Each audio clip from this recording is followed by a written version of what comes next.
Ja, definitivno občina Brežice seveda že intenzivno več kot 20 let dela na razvoju turizma.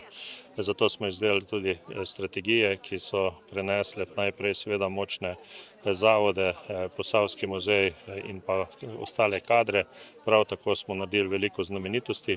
Sedanji korak pa je predvsem vse te znamenitosti povezati z krajani, z našimi ljudmi, ki so izjemni, prav tako pa imamo izjemno tako gastronomijo, kot tudi predelovalce vin in pa zelo lepo okolje. In seveda jaz verjamem, da je izjemna priložnost v Brežicah, da pridejo v poletnem dogajanju, kjer bomo povezali seveda vse to, kar imamo, prijazne ljudi, prijazno hrano, pijačo. Občina Brežice bo še naprej seveda delala predvsem na razvoju turizma.